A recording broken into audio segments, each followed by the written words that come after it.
Toyota has had a string of ground-up redesigns and bold decisions as of late. The new Camry is neither of those, and I think that's a good thing.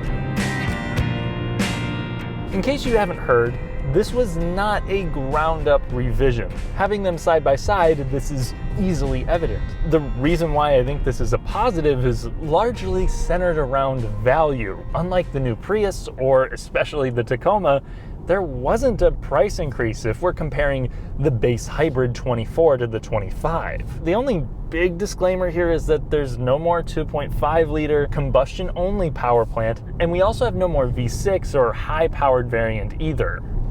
Yet. But I think the need for either of those is largely gone. You used to buy the four-banger because it was cheaper and got better fuel economy. And you used to get the V6 to impress your girlfriend, but in reality, it was just a very small subset of oddly passionate car bros that cared about what was underneath your hood. Sure, the V6 had great passing power and made a refined growl instead of but this uses half the fuel and still comes with well over 200 ponies. And for a car that people seldom buy with fun in mind, those things tend to matter more. Now, with these being hot on the market, when I tried to film these cars back to back, the 25 sold while I was driving the 24. And it took another 6 weeks for me to find just a few hours with one. To give us context for this new redesign, let's drive the 2024. While not exactly the best bargain in its class, for $28,000, you could get a base Toyota Camry. There was a 2.5-liter, making about 203 horsepower and 184 pound-feet of torque. Oddly enough, this was the only engine that you could get all-wheel drive with. While it doesn't feel effortless, thanks to the 8-speed automatic's decent gearing, it never struggles to get you up to speed, and the four-banger with front-wheel drive or the hybrid were both pretty efficient. This generation also offered a V6, which would drop the 0 to 60 by a couple of seconds if you proved victorious over wheel spin, and it makes for more relaxed acceleration.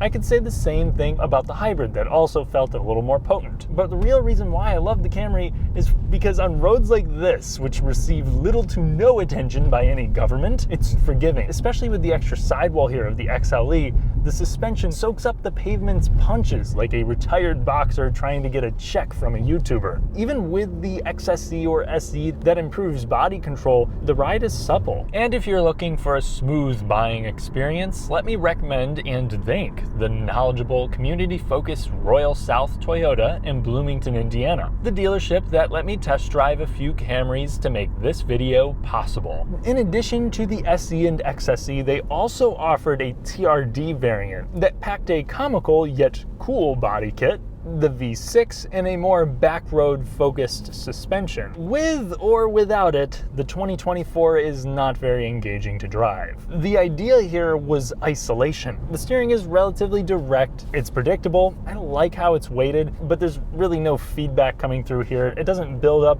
all that nicely in heft as you're going through corners. Something like the new Prius definitely feels more lively on roads like this. Though despite the steering and the soft suspension, it feels stable and confident, and I think that's what's more important here. Bringing it up to highway speeds, there's some road noise, a little bit of wind noise, but it's more quiet and comfortable than what you'll get with something like a RAV4. And it also handles better, which are several reasons why this has sold so well up until the point of its replacement. However, it does show its age. On the interior, you got Toyota's old infotainment system that doesn't really fit all that well into the dashboard. The materials here, even though this is the loaded model, when you look closer, aren't really that impressive. You'll be short of padding for your knees. The controls don't offer a tactile feedback either, yet the space is more redeeming. At 6'3", my knees and head have a little breathing room. I can even stretch out a little behind myself, though my noggin touches the ceiling, and there are other good qualities to this now outdated Camry, like straightforward controls, seats that offer pretty good thigh support, even if they could be shaped a little bit better, and there's plenty of space to work with in the trunk. Shocker, the family sedan is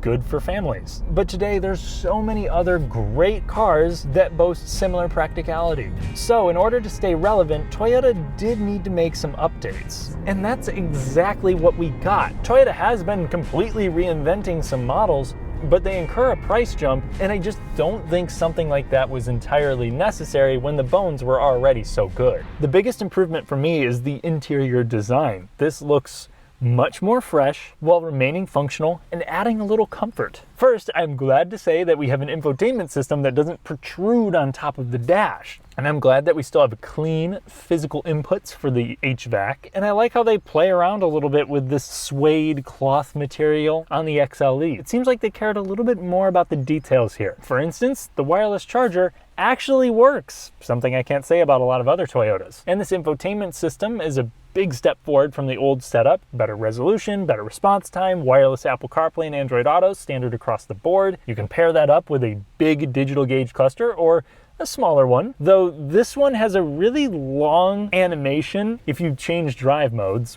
While I'm knocking it, they do use a lot of glossy surfaces, which will show dust and smudges more easily. The seats are maybe a little bit more firm and I think better shaped than they used to be. So I think for highway cruising, these will be all right, but they're still not the best the brand has to offer. Moving into the back seat, headroom is once again tight, but legroom is great. And I like that we have climate vents back there and they ditched the suede stuff. That way it'll be easier to clean stains left by backseat gremlins or dogs. The trunk is about the same and that's okay. It's competitive for a family sedan and it comes with a spare tire. And compared to the previous car, they haven't paywalled too many features. The most notable form of shrinkflation is that the proximity entry is now an added extra, something that used to be standard with the LE Hybrid. The rest of the features remain pretty similar. Most still have lumbar adjustment and heated front seats, with ventilation as an option on the higher grades. Toyota also offers a 360 view camera and a panoramic sunroof, but beware, if you collect the features like Pokemon, you'll stare at 40 grand quicker than you might think.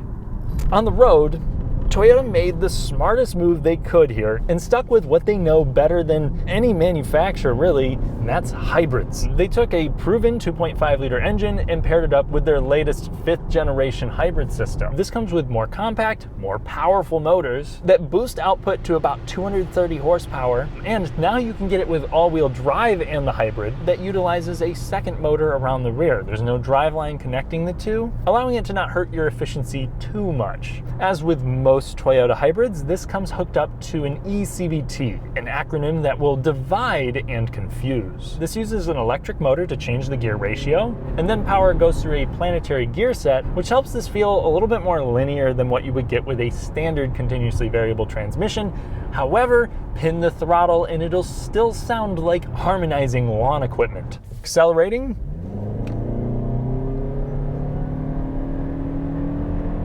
It does feel maybe a little bit more peppy than the previous hybrid. I also think I can feel more of that hybrid assistance there at the low end. 0 to 60 maybe in the high 6-second range if it's lucky. It's not about being a rocket ship. It's more about that mid-range power, which it's got plenty of. Even pulling up past 65 miles per hour, it doesn't feel wheezy, but is it quieter? Since I could only drive a 2022 model on the same day as the 2025, a decibel test wouldn't be accurate here. But just using my ears, this isn't really much quieter. Tire noise is still pronounced. There might be some more engine insulation here. Wind noise also not too bad, but the new Crown Signia I just drove, definitely quieter. So it might not be luxurious and the powertrain won't be entertaining, but considering you can get 51 miles per gallon combined with the LE, this gets the most important stuff right. And on a bad road, we see some slight improvements too. I wouldn't say it's more forgiving than the previous car, but the car feels more smooth over undulations and mild brakes in the pavement. And this is just the regular XLE. The XSE should firm this up nicely, as there is definitely some body roll going on here. And I think the steering feels maybe a hair more precise. And while it may be on the light side of things, it does build up a little bit as you're going through corners.